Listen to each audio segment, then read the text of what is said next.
एक बिल आया हुआ है यूजीसी, तो उसके बारे में आपकी क्या राय है? अभी जो बिल आया है वो बहुत खतरनाक है। आदिवासी लोग हैं वो क्या करते हैं, थोड़ी ज़मीन का विवाद हुआ, आपस में झगड़ा हो गया तो वो तुरंत थाने में जाके कंप्लेन करते हैं। जैसे कि कुछ राजनेता आज भी बात करते हैं इस बारे में कि एससी एसटी का शोषण होता आया है। हमारे अखाड़े में जितने भी अखाड़े हैं उसमें एसटी एस के कितने महामंडलेश्वर जगत गुरु हैं, तो कहाँ भेदभाव है। सब एक जगह बैठ के भोजन पाते हैं और पूजा पाठ करते हैं। वह गौ हत्या पूर्णतः बंद होनी चाहिए। इस पे आपका क्या विचार और आप इस चीज को कैसे सहयोग में लाते हैं? हर घर से आवाज उठनी चाहिए। आप जैसे एक रोटी गाय के लिए निकालते हैं ना, तो हर घर से बाहर निकलिए गौ हत्या को बंद कराने के लिए और गौ माता को राष्ट्र माता घोषित करने के लिए। जब तक आप अपने अपने घर से नहीं निकलेंगे तो हर रोज की रोटी आपकी व्यर्थ है। आने वाले समय में आप योगी जी को ऐसा क्या देखना चाहोगे? प्रधानमंत्री बनना चाहिए योगी जी को, और ज़रूरत है देश को योगी जैसे नेता की। बिहार में आप ऐसे कौन से नेताओं को देखना चाहते हो जो बिहार को भारत में वो सम्मान दिलवा पाए जिनका बिहार अधिकारी है? बिहार ने ही भारत को विश्व गुरु बनाया था। बिहार को चाहिए ऐसे नेता जैसे अशोक सम्राट थे, चंद्रगुप्त मौर्य थे। यहाँ सवाल सीधे होते हैं, जवाब बिना फिल्टर, ना डर ना दिखावा, सिर्फ सच। क्योंकि आप देख रहे हैं समीर अनफिल्टर्ड। वेलकम दोस्तों हमारे पॉडकास्ट में। तो आज हमारे साथ एक ऐसी शख्सियत जुड़ी हुई है जो किसी परिचय के मोहताज नहीं है। बिहार के छोटे से शहर से एक बड़े सनातन के पद तक का सफर उन्होंने अकेले तय किया है। जी हाँ, मैं बात कर रहा हूँ श्री श्री 1008 जगत गुरु दुर्गाचार्य कंचन भवानी गिरी महाराज के बारे में, जिन्होंने सनातन के लिए काफी कुछ किया है और आज भी कर रही है। लगातार 35 वर्षों से माँ दुर्गा की आराधना, मौन व्रत और इतनी साधनाओं के बाद उन्हें इतनी सिद्धियां प्राप्त है कि उन्होंने साक्षात दुर्गा माँ के दर्शन किए हैं। जी हाँ, आज मैं आपको उनसे मिलवाने वाला हूँ और हम करेंगे बहुत सारे सवाल उनसे, धर्म के बारे में, राजनीति के बारे में, धर्म गुरुओं के बारे में और काफी सारी चीजें। तो आइए जुड़ते हैं उनसे। स्वागत है माँ आपका। तो जैसा कि माँ अभी एक बिल आया हुआ है यूजीसी, तो उसके बारे में आपकी क्या राय है? अभी जो बिल आया है वो बहुत खतरनाक है। जो स्वर्ण जाति के लोग हैं, अभी भी देखिए जो आदिवासी लोग हैं वो क्या करते हैं, थोड़ी जमीन का विवाद हुआ, आपस में झगड़ा हो गया तो वो तुरंत थाने में जाके कंप्लेन करते हैं कि हमें नीचे जाति का बताया और उसको सजा हो जाती है। अब ये बिल आने से क्या होगा, जो बच्चे कॉलेज में स्कूल में पढ़ रहे हैं, अगर लड़की को अगर लड़का प्रपोज करता है नीची जाति का और वो कहता है तुम्हें मुझसे शादी करनी ही पड़ेगी, एसटी एस जो है जाति के लोग, तो अब लड़की मना करेगी तो वो जाके उसके ऊपर वो लगाएगा एलिगेशन और लड़की को जेल करा देगा। तो लड़की की सुनवाई भी नहीं होगी, उसको सफाई भी नहीं देनी है। वो ऐसा बिल पास हुआ है तो वो लड़की को सजा हो गई बिना किसी गलती का। तो ये बिल के कड़ी विरोध में हूँ। सरकार को ये बिल लानी ही नहीं चाहिए, क्योंकि ऑलरेडी मेरे साथ भी ये घटना घटी थी, जो कि वहाँ के एसपी जो ओम कालेश्वर के थे, उनको समझ में आया तो उन्होंने तुरंत उस चीज को खारिज किया। तो ये जो है ये फायदा तो ये नजायज उठा ही रहे हैं, और स्वर्ण जाति के जितने लोग हैं उनको बहुत ही पीड़ा सहनी पड़ेगी। और इसके लिए सबको आगे आना चाहिए, इसका विरोध करना चाहिए और कड़ी विरोध करनी चाहिए कि ये बिल ना आए। जैसे कि कुछ राजनेता आज भी बात करते हैं इस बारे में कि एससी एसटी का शोषण होता आया है और जैसे कि उनके साथ आज भी भेदभाव किया जाता है। तो इसलिए ये बिल लाया गया ताकि उनके साथ वो भेदभाव बंद हो जाए, ताकि वो कंधे से कंधा मिला करके एसटी एसटी का कभी विरोध नहीं हुआ है। हमारे अखाड़े में जितने भी अखाड़े हैं उसमें एसटी एस के कितने महामंडलेश्वर जगत गुरु हैं, तो कहाँ भेदभाव है। सब एक जगह बैठ के भोजन पाते हैं और पूजा पाठ करते हैं, और कितने सेवादार मंदिर में एसटी एस के लगे हुए हैं लोग, जो उनके घर में उनके रसोई में भोजन बनाते हैं। आज तो 21वीं सदी में हम लोग चल रहे हैं, तो फिर इस चीज में भेदभाव है नहीं। है जबरदस्ती अपने आप को बेचारा बना के और भेदभाव का हवाला दे के ये लोग बातें बनाते हैं। कहीं भेदभाव नहीं है, सब जगह उनको ऊंचा दर्जा दिया जाता है। चाहे वो एजुकेशन के क्षेत्र में हो, चाहे आईएएस आईपीएस की तैयारी होती है, उसमें सबसे ज्यादा इनकी सीटें होती हैं। तो अब बेचारे जो स्वर्ण के हैं वो अच्छे पढ़ने में भी हैं तो वो पीछे रहते हैं, तो कहाँ इनके ऊपर भेदभाव किया जाता है। अब ये जो है, अब ये लोग शोषण स्वर्ण जाति के लोगों को कर रहे हैं। तो आपका यह मानना है कि ये चीजें राजनीति के तहत की जा रही है ताकि बिल्कुल, आप देखो पहले जाति प्रथा कुछ भी नहीं था। राजनीतिक तौर पे जात, जब से अंग्रेज आए ना, उन्होंने जाति में बांटा कि वो ब्राह्मण है तुम्हें आगे नहीं बढ़ने देगा। तो वो चीज को लेते लेते आज जो पॉलिटिक्स है वो अब जाति पे ही राजनीति करते हैं। जाति पे राजनीति नहीं करनी चाहिए। एक तरफ से हम कहते हैं कि सभी सनातन एक हैं और सभी, कोई जाति वेद नहीं है, तो फिर ये दोबारा ये बात नहीं आनी चाहिए और इसका तुरंत खंडन करना चाहिए। इक्वल राइट होनी चाहिए। आप अगर उस क्षेत्र में, अब एजुकेशन को लेके देखिए, सबसे ज्यादा सीट उनकी होती है। अगर वही चीज दे दे जो काबिलियत है, उससे पहले आगे किया जाए, चाहे वो एसटी एसटी की हो, चाहे वो स्वर्ण जाति के हो, तो ये भेदभाव कम हो जाएगा। उसके टैलेंट के हिसाब से अगर सीट दी जाए, वो सबसे बेहतर है।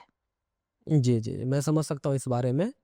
अब बहुत सारी धारणा है आज भी हमारे इंडिया में छुआछूत को लेकर के, स्वर्ण को कहीं लेकर के। छुआछूत की कोई वो नहीं देखिए, है। अभी रिसेंटली में मैंने एक ब्लॉग पढ़ा था जिसमें कि एक स्वर्ण जाति ने एक अछूत को, एससी एसटी को मंदिर में प्रवेश करने से रोक दिया गया था, जबकि भारत में ऐसी परंपरा कभी नहीं हुआ करती थी। बट जब से राजनेताओं ने, अंग्रेजों ने इस देश को संभाला है, तब से ये चीज़ें बहुत ज़्यादा देखने को मिल रही है। तो हम इस भेदभाव को किस तरह से पूर्णतः खत्म कर सकते हैं? पुण्यतः अब क्या है ना कि इतनी बड़ी सृष्टि है, इतने सारे लोग हैं, किसी की मानसिकता इतनी बेकार है, वो छुआछूत मानते हैं। हम लोग तो कभी नहीं मानते। हमारे यहाँ भी जो साफ सफाई के लिए आते हैं, मंदिर के बर्तन साफ करते हैं, हम कभी जाति नहीं पूछे उससे कि आप किस जाति के हो। हम मानवता को सबसे पहले देते हैं स्थान, और मानवता सबसे बड़ा धर्म है हमारा। और लेकिन इस पे ये नहीं होना चाहिए तो आप उस जाति के हो, हम इस जाति के हैं। जाति में कुछ नहीं रखा है। जलाए तो डोम ही जलाता है ना शमशान में। आपके अंतिम संस्कार में कौन काम आता है? जब हमारा अंतिम संस्कार होता है, वहां डोम जब तक लकड़ी और वो उनके मुख आग के लिए पूरी तैयारी नहीं करेगा, उसके हाथ से लकड़ी नहीं डलेगी, तब तक अंतिम संस्कार नहीं होता है। तो वो भी तो डोम ही है। अगर लेकिन छुआछूत होती तो उन्होंने तो छू दिया आपकी बॉडी को। यहाँ पे मैं एक चीज बोलना चाहूंगी, जो ऐसी मानसिकता वाले लोग हैं उनके बारे में आपका क्या ख्याल है? तो उनके बारे में ये ख्याल है कि उनको अभी अपनी मानसिकता को ठीक करनी चाहिए, अपनी विचारधारा को बदलनी चाहिए। अगर ऐसा नहीं करेंगे तो फिर उनके ऊपर कड़ी प्रक्रिया लेनी चाहिए, क्योंकि ऐसे लोगों पे लेना, ना कि आप सभी पे ऐसी नियम लागू करेंगे। तो ऐसा नहीं होना चाहिए। हमें सबको एक मानवता धर्म के, देखिए हमारे भगवान कृष्ण जी विदुर शाह के यहाँ जाके साग खाए। वो कौन थे? बोलते हैं दुर्योधन के मेवा त्यागे, साग जो विदुर शाह के यहाँ खाए। तो उनके यहाँ तो मेवा था, लेकिन वो छोड़ के प्रेम से उनको भज रहे थे, भज रहे थे, भज रहे थे। तो उनका प्रेम उनको खींच के जाके विदुर शाह के यहाँ जमीन पे बैठ के साग का भोजन किया है। सबसे बड़े और एग्जाम्पल है श्री राम जी ने। श्री राम जी ने शबरी जी का जूठे बैर खाए। बिल्कुल। तो हमारे देवी देवता भी इस चीज को बार बार लाए हैं सामने कि हमारे अंदर जाति भाव होना ही नहीं चाहिए। मानव धर्म ही सबसे बड़ा धर्म है। क्या एससी एसटी मंदिर के मुख्य पृष्ठ के तौर पे आ सकते हैं? बिल्कुल आ सकते हैं। उनमें योग्यता होनी चाहिए। वो तामसी भोजन ना करे, उनके गुरुकुल से पढ़े होना चाहिए, वो बिल्कुल पुजारी बन सकते हैं।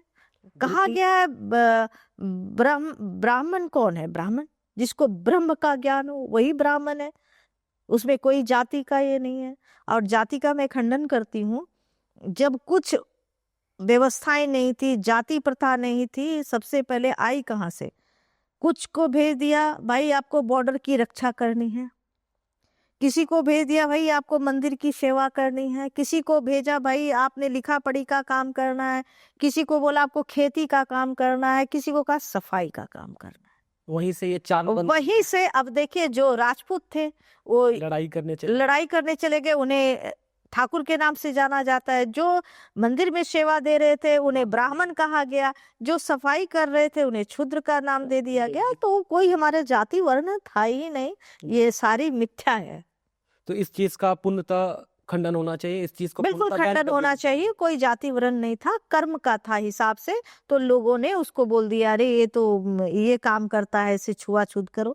ऐसा नहीं होना चाहिए। सबको कार्य सौंपा गया था उसके हिसाब से, कोई ब्राह्मण, कोई राजपूत, कोई भूमियार, कोई कायस्थ, जो लिखा पढ़ी का दिया गया कार्य उसे कायस्थ के नाम से जाने जाते हैं, कुछ भूमियार के नाम से जो भूमि की खेती बाड़ी करते थे। तो ऐसा ही जाति प्रथा यहाँ से चली है, जाति वर्ण यहाँ से निकली है।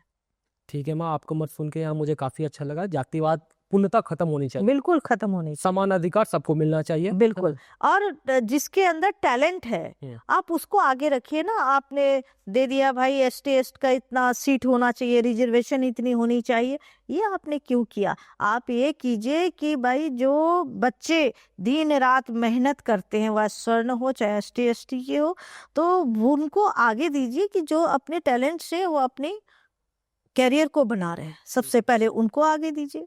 बिल्कुल। कोई माँ, अगर कोई व्यक्ति नेगेटिविटी से घिरा हो तो उसको क्या करना चाहिए? 2-3 तरीके हैं। एक तो लोग मिथ्या सोचते रहते हैं, ध्यान पूजन नहीं करते हैं। मेहनत एक अलग बात होगी, कर्मा अलग बात होगी। नेगेटिव का बात ही है, जब आप बोलते हैं ना भगवान ने कहा है सर्वप्रथम शरीर की पूजा करो, स्वयं की पूजा करनी चाहिए। शरीर की पूजा करो, स्वयं की पूजा करो, तभी तो आप भगवान को पूज सकते हो। बिल्कुल। आप स्वस्थ नहीं रहेंगे तो भगवान को कहाँ से पूजेंगे? अब रही बात, सुबह उठ के स्नान करना है, अपने शरीर का अंग को हर चीज क्लीन रखना चाहिए, भोजन प्रॉपर ढंग से कीजिए, नियम में रहिए, उसके बाद भगवान आपको स्वयं मिलेंगे। नेगेटिविटीज बिल्कुल सामने नहीं आएगी। अब बहुत लोगों को देखती हूँ घर गंदे पड़े हुए हैं, शरीर गंदे हैं, ठीक से कपड़े नहीं पहने, फटे हुए जूते पहने हुए। चलिए आपके पास पैसे नहीं है, फटे ही जूते पहने, कम से कम वो साफ सुथरा होना चाहिए, तभी नेगेटिव आपके करीब नहीं आएगा। अगर साफ सुथरा नहीं रखिएगा नेगेटिव आपको घेर लेगा, जैसे नेगेटिव ऊर्जा भगवान आएगी। का वास होता है। हाँ, अगर आप साफ सुथरा रहेंगे तो ईश्वर की कृपा बनी रहेगी आपके ऊपर।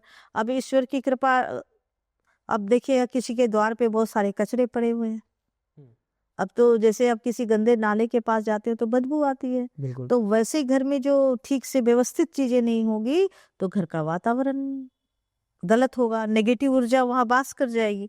अब नेगेटिव ऊर्जा क्या होती है मैं बताती हूँ। बहुत सारे लोग कुछ से कुछ बताते हैं। जैसे ये पूरा ब्रह्मांड है, ब्रह्मांड में जैसे हवा 24 आवर्स चलती रहती, उस हवा में, उस वायु में आत्माएं होती हैं, जिसको किसी को तो मोक्ष मिल जाता है, किसी को जन्म मिल जाता है। जो अकाल मृत्यु, जो स्वयं फांसी लगा के या सुसाइड करते, उनकी आत्मा भटकती है।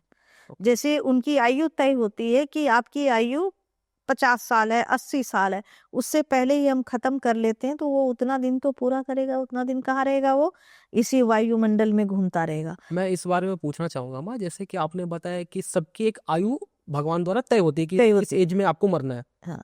लेकिन कहीं ना कहीं पे ऐसा नहीं लगता कि वो सुसाइड उसने किया या खुदकुशी उसने की है, इसके पीछे भी भगवान ने उसको यही सजा दी हो कि आप स्वयं इच्छा मृत्यु मरेंगे, नहीं और ऐसा उसकी आयु वहीं तक है, और यह भगवान ने लिखा है कि आप यहीं तक मरेंगे और आपके मरने का कारण ये रहेगा।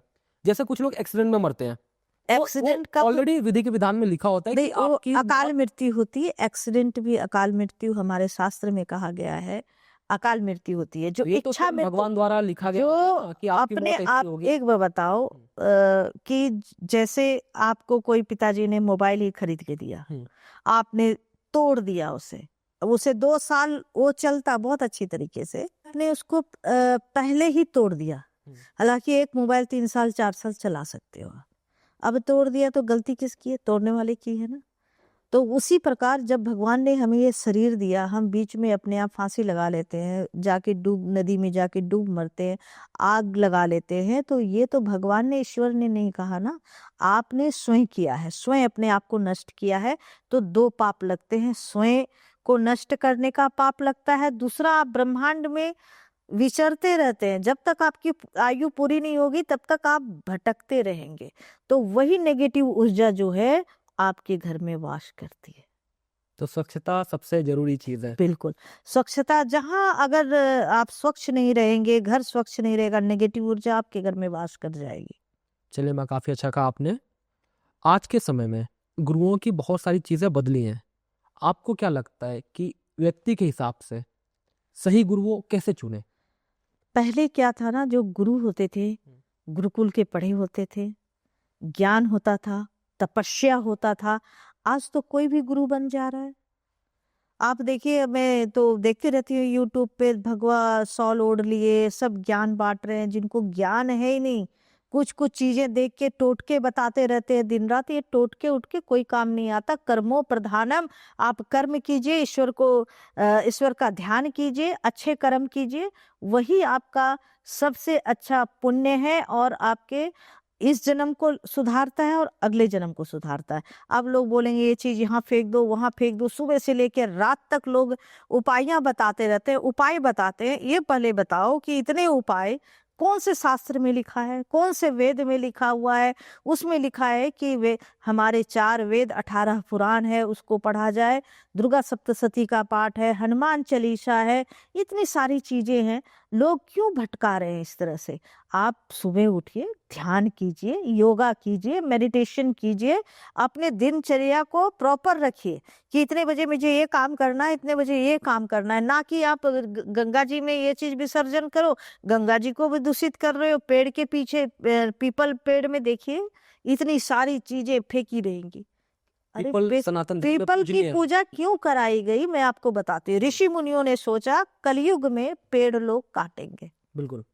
पेड़ काटेंगे। उन्होंने नीम की भी पूजा करने के लिए बोला गया है, पीपल की भी, क्योंकि उसमें प्रचुर मात्रा में ऑक्सीजन, बरगद के पेड़, हाँ, पीपल के बरगद के पेड़। पेड़, इस सब में पूरा ऑक्सीजन है।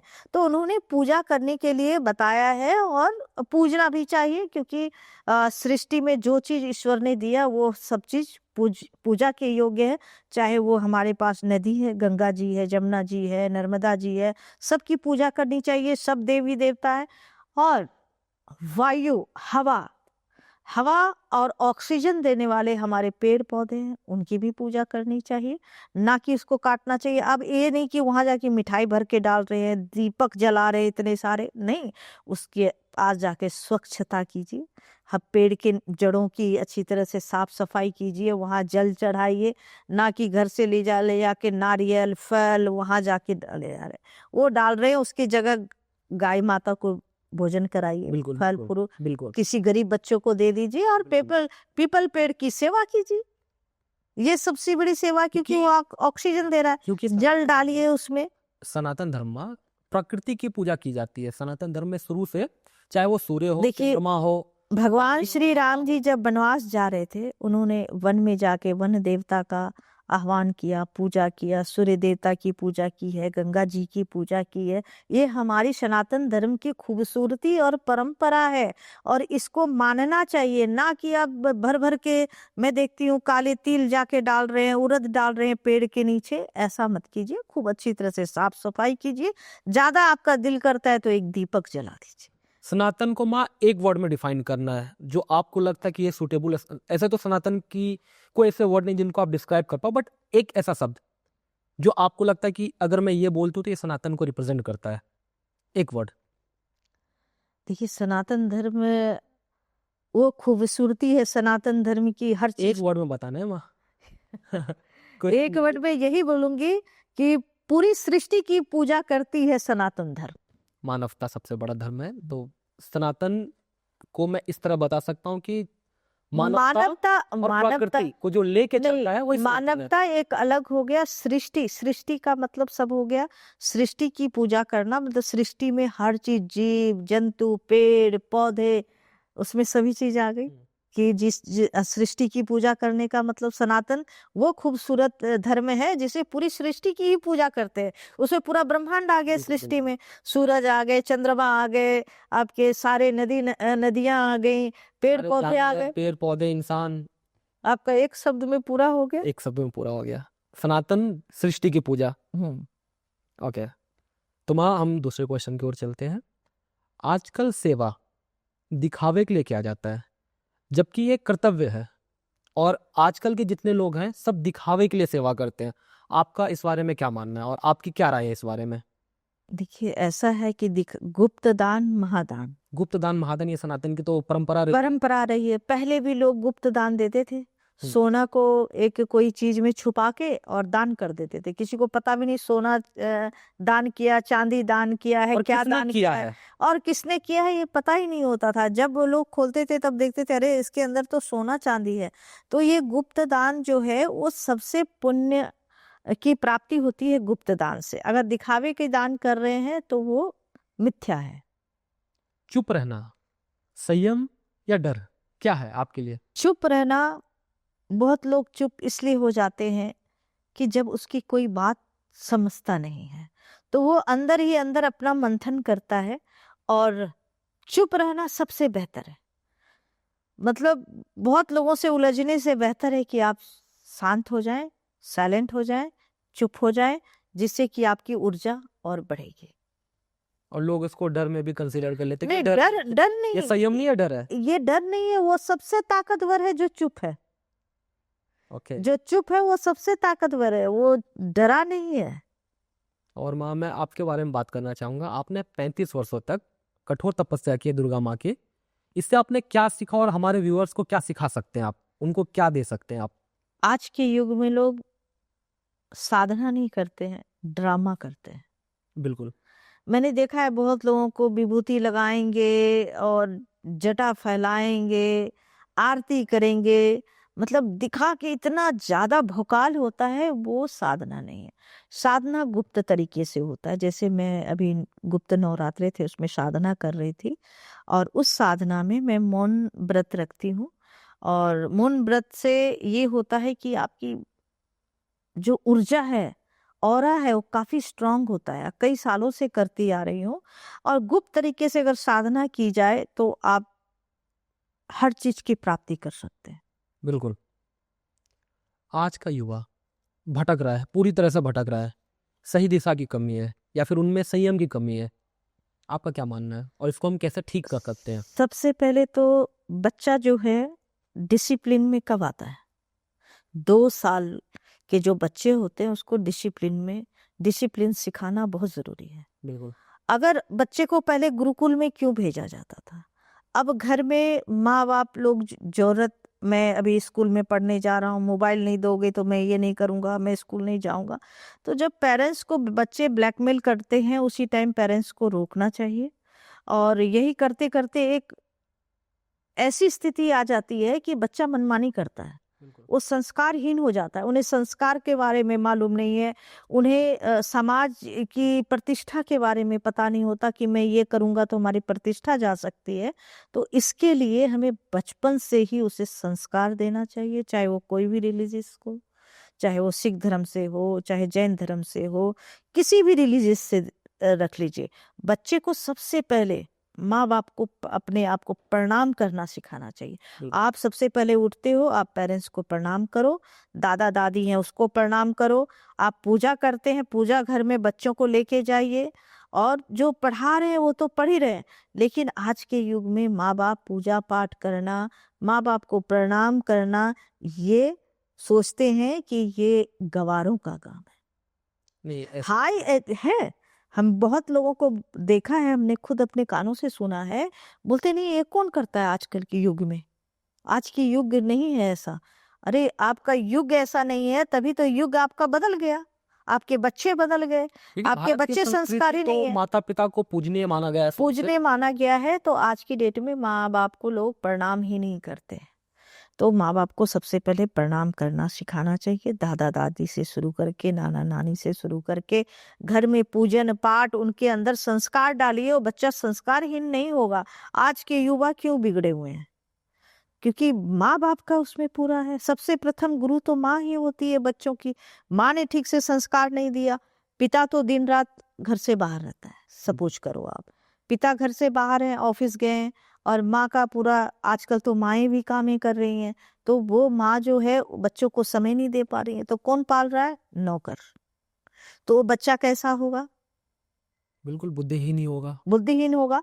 तो आपके बच्चे इसीलिए बिगड़ रहे हैं। आज के युवा की हालत दयनीय इसीलिए है कि उसकी जिम्मेदारी आज की माँ बाप का है। जैसा कि हम जानते हैं माँ, आप दुर्गाचार्य हो, आप जगत गुरु भी हो, और ये जगत गुरु क्या होता है और दुर्गाचार्य क्या होता है, और आपको ये उपाधि कैसे मिली माँ? 35 वर्षों से मैं इस धर्म में, मतलब धर्म का प्रचार प्रसार कर रही हूँ, यहाँ ही नहीं, देश विदेश सब जगह। और इतने लंबे समय का सफर करते हुए मैं महंत बनी, श्री महंत बनी, महामंडलेश्वर बनी। उसके बाद हमें जगत गुरु बनाया गया। जगत गुरु का मतलब है कि आपको सारे चीज का ज्ञान होना चाहिए। और आपने कितने सालों से इस क्षेत्र में प्रचार प्रसार का काम किया, तभी मुझे जगत गुरु की उपाधि मिली। दुर्गाचार्य की इसलिए उपाधि मिली है क्योंकि मैंने कई सालों से माँ भगवती की आराधना कर रही हूँ, उपासना कर रही हूँ।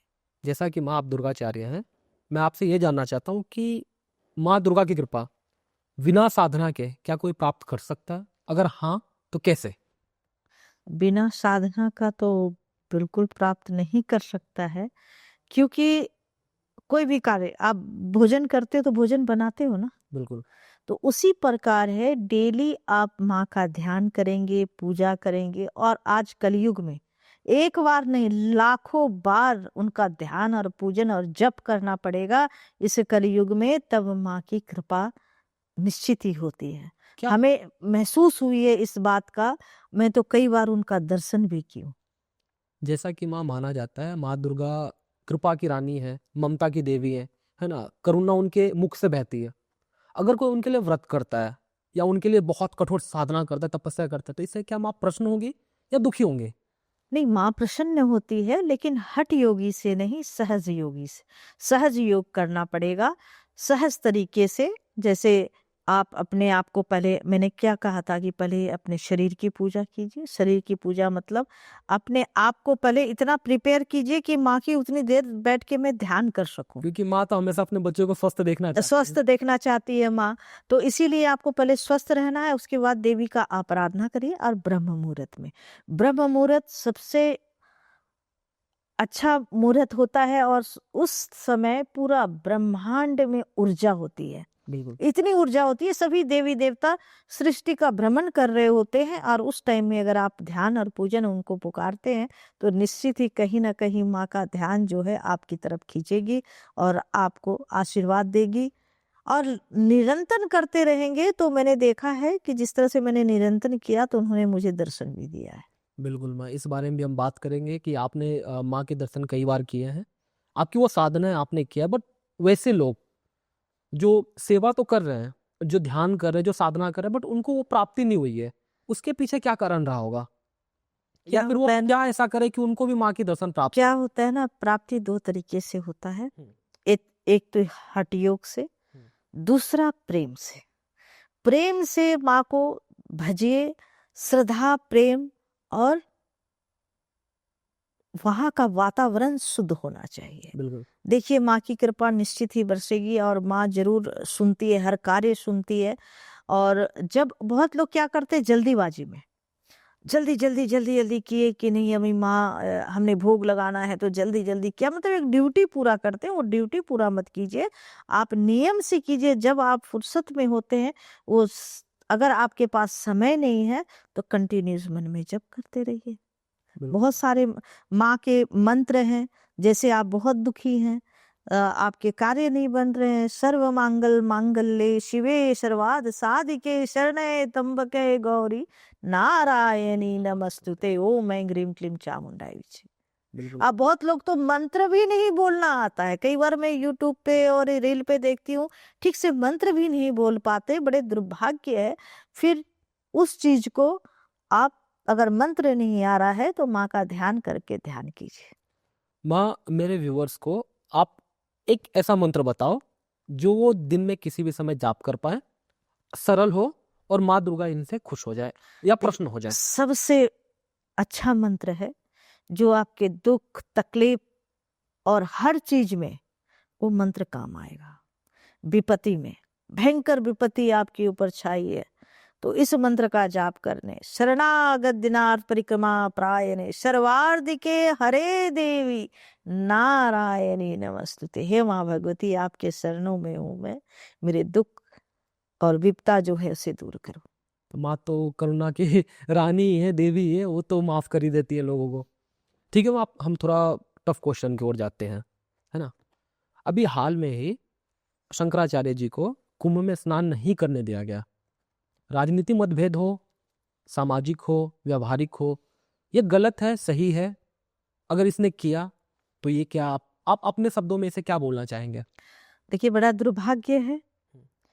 और शंकराचार्य, अगर वो शंकराचार्य नहीं होते तो आज अंबानी के घर भी नहीं जाते। वहां भी गए, उनकी पूजा हुई है। और शंकराचार्य शिव समान होते हैं, बिल्कुल। शिव के समान शंकराचार्य को माना गया है। तो ऐसी नहीं होनी चाहिए बात। संत हैं, अगर वो पालकी में आ रहे हैं तो बहुत सारे लोगों को तो मैंने हाथी पे भी जाते देखा है, बहुत सारे लोगों को ठेले में भी जाते देखा है। लेकिन तो अगर एक शंकराचार्य पालकी में जा रहे हैं तो कोई वाहन नहीं था, पालकी था, उस पालकी में ले जा रहे तो उनको स्नान करने देना चाहिए। तो वो एक संत है, बड़े संत है, बहुत बाल अवस्था से ब्रह्मचारी है और चारों वेद 18 पुराण का वो ज्ञाता है और ज्ञान की कमी नहीं है उनमें। और उन्हें बिल्कुल प्रशासन को चाहिए कि साथ में ले जाके, अगर आपको चाहिए था कि 100-200 लोग उनके साथ हैं, वो छोड़ दीजिए, 4-5 लोग ले जाके स्नान करा के ले आइए। हाथापाई नहीं होनी चाहिए, जिससे हमारे धर्म का, हमारे सनातन धर्म की धज्जियां उड़ती है, हमारे सनातन धर्म का आभास उड़ता है, जिसे हंसी मजाक उड़ाई जाती है। ये नहीं होना चाहिए, कतई नहीं होनी चाहिए। जिस तरह के पूरे देश ने देखा इस तरह की दुर्व्यवहार हुई, एक सनातन धर्म के ऊपर इतना बड़ा प्रहार हुआ, इस पे राजनीतिक नहीं होनी चाहिए। चाहे वो मंदिर को लेके हो, किसी संत को लेके हो, उसमें राजनीतिक कतई बर्दाश्त नहीं करनी चाहिए। जैसा कि यूपी गवर्नमेंट ने एक प्रोटोकॉल सेट किया था कि आप स्नान करने के लिए केवल और केवल पैदल जा सकते हैं, लेकिन वो शंकराचार्य धर्म के सबसे बड़े माने जाते हैं। वो देखिए क्या शंकराचार्य। होता है ना, अगर प्रोटोकॉल दिया गया है तो उस प्रोटोकॉल का फॉलो करना आपका कर्तव्य बनता है।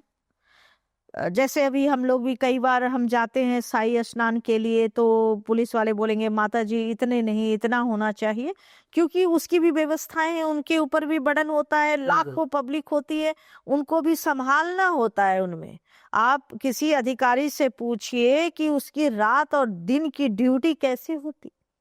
आप एक पक्ष नहीं, दोनों पक्ष के लिए देखिए, उनके साथ भी गलत हुआ है और इनको भी थोड़ा सा। संत बोलते हैं मक्खन के समान होते हैं, निर्मल होते हैं, नर्मल होते हैं। उस टाइम में थोड़ी सी नर्मता दिखा के अगर वो पालकी पे नहीं जाते, स्नान करके आ जाते, तो जिद जो है, जिद पे अड़ जाना नुकसान होता है। अभी तो राजनीति में बहुत सारे मतभेद सामने आ रहे हैं, जिसमें कि सबसे बड़ा है कि योगी वर्सेस मोदी, जो आने वाले समय में होने वाला है। क्योंकि हम अभी भी यूपी की पॉलिटिक्स को देख सकते हैं, काफी ऐसी चीजें लाई जा रही हैं जो योगी सरकार को गिराने का काम कर सकती हैं। इनसे विरोधी पार्टियां, चाहे कांग्रेस हो, सपा हो, बसपा हो, या कोई भी पार्टियां हो, उनको बहुत सारे बेनिफिट हो सकते हैं। इसके बारे में आपका क्या मानना है? और आप राजनीतिक नजर से अगर देखें, कौन सही है, कौन गलत है? देखिए, योगी जी बहुत अच्छा काम कर रहे हैं, मैंने देखा है। आज से नहीं, मैं राज्य में अखिलेश यादव का भी राज्य था, अखिलेश यादव की भी पार्टी थी, उस टाइम में भी यूपी को देखा और आज भी यूपी को देख रही हूँ। आज कोई भी बात होती है तुरंत एक्शन होता है उस पे।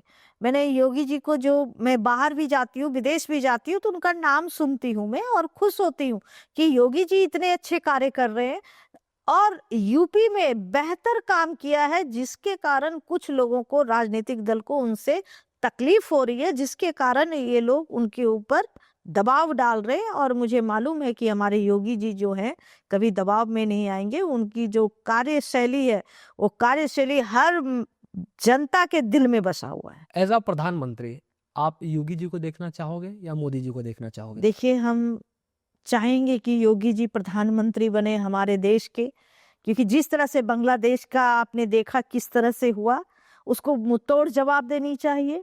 आज कलकत्ता, बंगाल में जो हालत है ना, वो जाके मैं तारापीठ जाती रहती हूँ, मैं देखती हूँ कि क्या हालत है।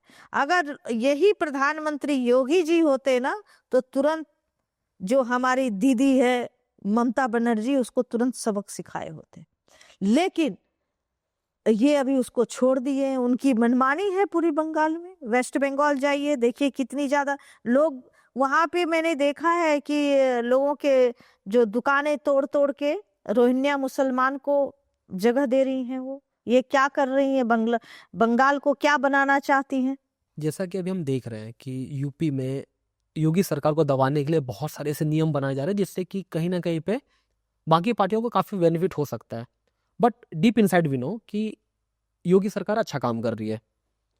आने वाले समय में आप योगी जी को ऐसा क्या देखना चाहोगे? क्योंकि सब प्रधानमंत्री देखना चाहते हैं। प्रधानमंत्री की भी कुछ पावर सीमित होती है, कुछ गृह मंत्रालय के अंदर आती है, कुछ अदर चीज़ों के अंदर आती है, डिफेंस के अंदर आती है। बट योगी जी का जैसा फेस है, उनके अकॉर्डिंग या आपके अकॉर्डिंग सबसे सुटेबल पोस्ट उनके लिए क्या है और क्यों है? प्रधानमंत्री बनना चाहिए योगी जी को, और जरूरत है देश को योगी जैसे नेता की। क्योंकि वो डिफेंस मिनिस्टर या होम मिनिस्ट्री में क्यों नहीं जा सकते हैं? अभी क्योंकि होम मिनिस्ट्री के अंदर तो सारी चीजें आती हैं। सारी चीजें आती है। एज ए पीएम वो बहुत कार्य कर सकते हैं देश के लिए। पीएम के ऊपर बहुत सारा दबाव होता है, नेशनल इंटरनेशनल दोनों। गृह मंत्रालय में जो सबसे पावरफुल पोस्ट माना जाता है कि गृह मंत्रालय के अंदर जितनी भी चीजें होती हैं सारी आती हैं। उनकी छवि एज अ एक स्ट्रिक्ट नेता के तौर पर उनकी छवि एज अ स्ट्रिक्ट नेता के तौर पे देखी जाती है। एक ऐसा नेता जो क्राइम को, क्रिमिनल्स को पूरी तरह से खत्म करने की देखिए, हिम्मत मेरे रखता है। को एक बहुत तो वो अच्छी गृह बात मंत्रालय में क्यों नहीं जा सकते हैं? एक बहुत अच्छी बात लगी योगी जी की, कि उन्होंने किसी जाति और धर्म का भेदभाव नहीं रखा। अगर क्रिमिनल है तो क्रिमिनल है, उसे हटाना है। तो ऐसे व्यक्ति एग्जाम्पल में तो हम विकास दुबे को देख विकास सकते हैं, दुबे हो गए, आतिक अहमद को देख आतिक सकते अहमद हैं। हो गए, तो उसमें उन्होंने जाति और कहीं भी भेदभाव नहीं किया। उनको अच्छी जगह होनी चाहिए जो हमारे राष्ट्र के हित के लिए काम हो, और अगर वो ऐसे पद पे रहेंगे तो देश हमारा सुरक्षित रहे। जैसा कि हम जानते हैं कि आपने सनातन धर्म के लिए काफ़ी कुछ किया है। ये दुर्गाचार्य भी हैं, ये जगत गुरु भी हैं, इनको काफ़ी बड़ी बड़ी उपाधियाँ मिली गई है। ये बिहार के छोटे से गांव से आती है और आपने सनातन के लिए काफ़ी कुछ किया है। एज आ बिहारी मुझे खुद भी प्राउड फील होता है कि मैं आपके साथ बैठा हूँ। और सबसे अच्छी चीज़ है कि हम एक ही जगह पे रहते हैं, आसपास ही रहते हैं, तो ये भी सही चीज़ है। माँ, एज आ बिहारी आप बिहार में कैसे नेताओं को देखना चाहते हो? क्योंकि जितने भी नेता हैं आपको पता है कि उन्होंने कभी भी उस लेवल की चीज़ें नहीं की जो बिहार में होना चाहिए। अभी मैं बताऊं, बिहार वो भूमि है जहां से विश्व गुरु बिहार ने ही बनाया। पहला विश्व गुरु बिहार था, चाहे वो चंद्रगुप्त मौर्य हो, चाहे अशोक सम्राट हो। वो भूमि है जहाँ चाणक्य जैसे लोग आए। वो भूमि है जहाँ हमारा एक यूनिवर्सिटी है, नालंदा यूनिवर्सिटी। तो सब बिहार की देन है। तो हम चाहते हैं अशोक सम्राट जैसे एक नेता आए जो पूरे देश को विश्व गुरु बनाए। एक बिहारी ऐसा जो है देश को विश्व गुरु बना सकता है, लेकिन लोग उस बिहार को पिछड़ा समझते हैं। ये दुर्भाग्य की बात है। बिहार ने देश को पहला विश्व गुरु बनाया है और था है, और फिर से अगर बिहार के ऊपर ध्यान दिया जाएगा, अच्छे नेता आ गए, तो फिर से देश, हमारा बिहार जो है, हमारी भूमि जो है, वो विश्व गुरु बनने में देर नहीं लगेगी। माँ ने जो भी चीज़ें कही है उसको मैं बहुत ज़्यादा एग्री करता हूँ। एज अ बिहारी काफ़ी जगह मैंने भी क्रिटिसिज्म देखा है। बट आपको मैं दो चीज़ बताना चाहता हूँ कि बिहार एकमात्र ऐसा राज्य है जहाँ से दो दो धर्मों की उत्पत्ति हुई, और वो धर्म इतने बड़े हैं कि आप इसका अनुमान नहीं लगा सकते। बिहार के छोटे से जगह से निकल करके पूरे विश्व में फैला है। जी हाँ, मैं बात कर रहा हूँ बौद्ध धर्म के बारे में, मैं बात कर रहा हूँ जैन धर्म के बारे में। उत्पत्ति बिहार से है, लेकिन लोग बिहार को आज गरीब और पिछड़े के तौर पे देखते हैं, जबकि ऐसा बिल्कुल नहीं है। बिहार में सबसे बड़े चाणक्य पैदा हुए, बिहार में सबसे बड़े राजनीतिज्ञ जिनको माना जाता है। बिहार ने आपको विश्व के सबसे पहले यूनिवर्सिटीज दी। हमारे पास ज्ञान का इतना भंडार था कि कहते हैं नालंदा विश्वविद्यालय को जब बख्तियार खिलजी ने जलाया था तो उसको जलने में 1 महीने से अधिक का समय लगा था। बिहार की यूनिवर्सिटी से, बिहार की किताबों से आज पूरी दुनिया में इतना सारा ज्ञान मिला, बट आज फिर भी बिहार काफ़ी पीछे है। कहीं ना कहीं पे इसका सबसे बड़ा कारण रहा है बिहार के नेता। बिहार में आप ऐसे कौन से नेताओं को देखना चाहते हो जो बिहार को भारत में वो सम्मान दिलवा पाए जिनका बिहार अधिकारी है? बिहार ने ही भारत को विश्व गुरु बनाया था। हमारे बिहार को चाहिए ऐसे नेता जैसे अशोक सम्राट थे, चंद्रगुप्त मौर्य थे, ऐसे नेता। वो राजा थे लेकिन नेता ऐसा चाहिए कि देश को विश्व गुरु बना सकेगा। और जिस दिन बिहार के ऊपर ध्यान दिया जाएगा उस दिन एक से एक लोग बिहार में लोग बैठे हुए हैं, ज्ञानी, जो ज्ञान से पूरे देश में प्रकाश फैला रहे हैं। आप जाइए, अमेरिका जाइए, इंग्लैंड जाइए, हॉलैंड जाइए, कहीं भी जाइए तो आपको एक से एक बिहार के बच्चे टॉपर मिलेंगे, अच्छे अच्छे पोस्ट पे, सीईओ, डायरेक्टर कंपनी के आपको बिहार के लोग मिलेंगे, बड़े बड़े इंजीनियर, डॉक्टर बिहार के मिलेंगे। तो आप एक बार बिहार पे नेता थोड़ा काम करके तो देखिए, बिहार ही देश को विश्व गुरु बना सकता है। बिहार वो भूमि है, तपोभूमि है, ज्ञान का भंडार है वहाँ। लेकिन लोग पिछड़े समझने वाले वो महामूर्ख हैं, बिहार को ठीक से जानते नहीं हैं, वो पिछड़ा वर्ग कह के जो बोलते हैं। बड़ा दुर्भाग्य है, जिस दिन बिहार को समझ जाएंगे उस दिन बिहार के ऊपर बिहार के नेता अगर ध्यान देने लगेंगे तो बिहार ही पूरे देश को विश्व गुरु बनाने में सक्षम है। बिल्कुल माँ, बिल्कुल। और ऐसा होगा भी, आने वाले समय में काफ़ी ऐसे लोग आ रहे हैं जो बिहार को वापस से बिहार बनाने में मदद करेंगे। माँ, जैसा कि आप जानते हैं कि पूरे वर्ल्ड में आपकी प्रवचन सुनी जाती है। इंडिया में और विदेश में जो समस्याएं हैं, तो वहाँ की समस्या और यहाँ की समस्याओं में क्या डिफरेंट है? समस्याएं तो लगभग लगभग इक्वल ही है। लोग परिवार, घर, बिजनेस, व्यापार को लेके आते हैं और वहाँ श्रोताओं को इंटरेस्ट है, छोटे छोटे बच्चे को लेके आते हैं विदेश में। यहाँ पे लोग जल्दी अपने बच्चों को घर से बाहर निकालना नहीं चाहते हैं, चाहे वो मंदिर हो या कहीं प्रवचन चल रहा हो। और विदेश में तो बच्चे को, चाहे वो प्रवचन, जैसे में जब भी हमारा प्रवचन होता है तो वहाँ छोटे छोटे बच्चे बहुत अच्छे कल्चर में आते हैं। अगर केरला के हैं तो वैसे ड्रेसअप में आएंगे, अगर पंजाब के हैं तो वैसे कल्चर में आएंगे। यहाँ छोटे छोटे मिनी स्कर्ट पहना के बच्चों को ले आते हैं। ये फर्क है वहाँ और यहाँ में। बिल्कुल बिल्कुल। लोग इंडिया से ज़्यादा इंडिया के बाहर इंडियन बनते हैं। बिल्कुल, वहाँ ज्यादा सनातन अपनी जो परंपरा है, हमारी देश की परंपरा है, हमारी सनातन की परंपरा है, वैसे वेशभूषा में आते हैं। लेकिन यहाँ पे देख लीजिए बच्चों को एकदम छोटे छोटे मिनी स्कर्ट, बाल अवस्था से पहनाइएगा तो उसको वही कल्चर पसंद आएगा।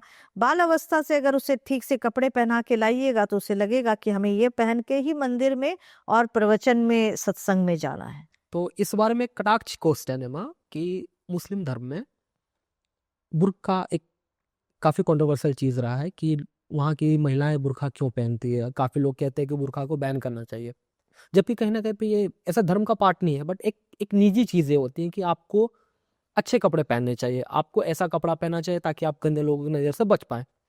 क्या ये सनातन में भी पॉसिबल है? क्योंकि सबसे ज़्यादा वेस्टर्न कल्चर को अगर किसी ने अपनाया है तो सनातन ने ही अपनाया है। ऐसा है कि इसकी तो मैं सख्त खिलाफ हूँ। हम्म, बुर्का तो पहनना नहीं चाहिए। हाँ, हमारी साड़ी की परंपरा है, हमारी सूट की परंपरा है। इसको अच्छे तरीके से, जो हमारा कल्चर है उसको पहनने से हमारा कल्चर दोबारा डेवलप करेगा। और बच्चों में ये ज्ञान देना चाहिए, अगर जेंट्स जा रहे हैं कुर्ता पजामा पहन के जाएं, जींस पहन के ना जाएं, महिलाएं जा रही हैं तो साड़ी पहन के जाएं, बच्चे जा रहे हैं तो बच्चों का अच्छा कपड़े होने चाहिए। मिनी स्कर्ट नहीं पहना है उसको सूट भी पहना सकते हैं। तो ये हमारी संस्कृति, सभ्यता है। ना कि मैं विदेश जाती हूँ, फॉरेनर लोग साड़ी पहन के आती हैं मंदिरों में। बिल्कुल बिल्कुल। तो माँ, इस चीज़ को अब यहीं पे रैप अप करते हैं। हमने काफ़ी सारे क्वेश्चंस को कवर किए हैं। जाते जाते हमारे व्यूअर्स को कुछ ऐसी चीज़ें बता दो जो हमेशा काम आए उनके। जय माता दी। मैं ये कहूंगी कि बार बार दर दर भटके ना, हर रोज उपाय के पीछे अपना समय ना व्यर्थ करें।